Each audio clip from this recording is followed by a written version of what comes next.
So here we're following this character of Winnie, who is transported to an alternate reality after she saves her hometown from a masked killer.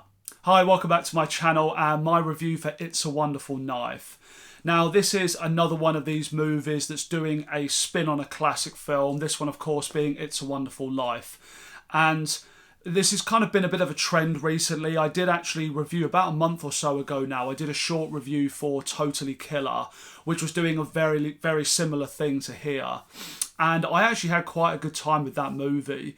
It was a comedy horror, just like this one. And, you know, I had a lot of fun with it. So I thought, why not? You know, it's Christmas, get in the mood and check out this new Shudder exclusive. And unfortunately, I was incredibly disappointed with this film. This is honestly one of the most unremarkable horror films that I've seen all year. It's a complete non-event, to be honest, and really, really bland, which is, yeah, really disappointing. I personally think that comedy horror is one of those genres that's just so difficult to get the balance right. I think I can only think of a handful of films off the top of my head where that have really worked for me. And I think it's because you end up feeling like the two tones are competing against each other. And by the end, I'll have probably found myself thinking, I wish it had gone to being a full-out comedy, or I wish it had taken itself more seriously. And I end up finding the two being a bit of a clash. Zombieland, actually, that's an example of a movie where I think they got that tone just right, where it's taken itself seriously enough to where the tension isn't killed, the horror still works, you're invested in what's going on, but they find really good ways to put these little nice moments of humour in there, this fun, lighter moments, and the whole thing just really works. And it's pretty clear to me that in A Wonderful Knife, they just didn't really know how to do that properly here. The first 20 minutes or so of this film is where we're introduced to our main characters and it's showing you this family dynamic. And this is where it's really trying its best to be a comedy. But I just ended up finding the dynamic and the dialogue between these characters to feel very unnatural. It all came across like it was trying too hard to be funny, in my opinion. And even when you do have actors like Justin Long here, and for anyone that's familiar with horror, or has been for the last 10, 20 years or so, he always plays these really great, you know, eccentric and entertaining characters, and he's always really quite funny, especially in films like Barbarian from last year. You know, he really knows how to bring comedy to a horror film. And I feel like he's really wasted here. He plays this really unlikable character that's very, very over the top, and he's only in a couple of scenes of the film. So it feels like a massive waste to not really have him around here. So then after this opening, there's this particular event that happens which leads to this character Winnie being pulled into this, you know, type of parallel universe. And it's I won't spoil what happens with it, because for some reason they did show it in the trailer, but there's a particular event that happens that leads to this event. And this is suddenly when there's a massive tonal change in the movie, and it suddenly gets very, very dark and serious, where it shows that the town and her family have basically turned against her after these events.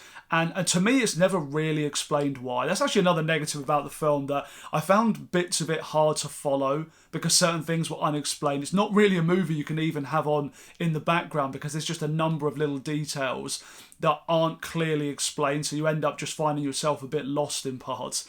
But that was one of the things that was confusing to me. But anyway, that's our setup.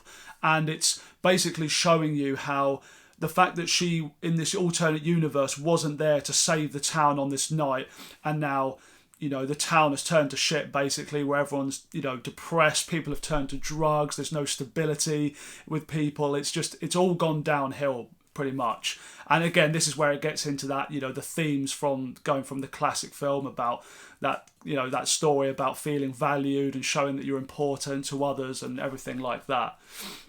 And from this point forward, all of the comedy is basically left in the past. Now it's just a very serious horror film.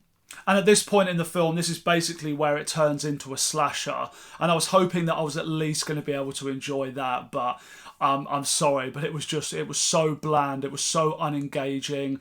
They didn't even really go over the top or, full on with the kills. So it all ends up feeling just really dull to me. This kind of angel design for the killer is just completely unmemorable as well. And yeah, there's no tension, there's no suspense, there's no excitement. It's just watching a series of events play out. And something else that was frustrating me with the film was that this main character of Winnie you're following, in this parallel universe, she ends up meeting this character, which is like the outcast character. And it's kind of their journey as well, where she's showing this other girl that she also matters to people as well and everything.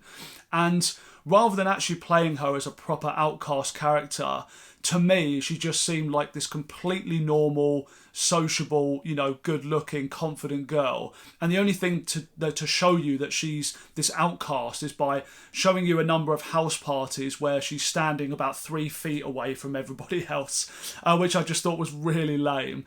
So you've got these just very normal, bland two main characters that just don't have the charm to really keep you interested in what's going on.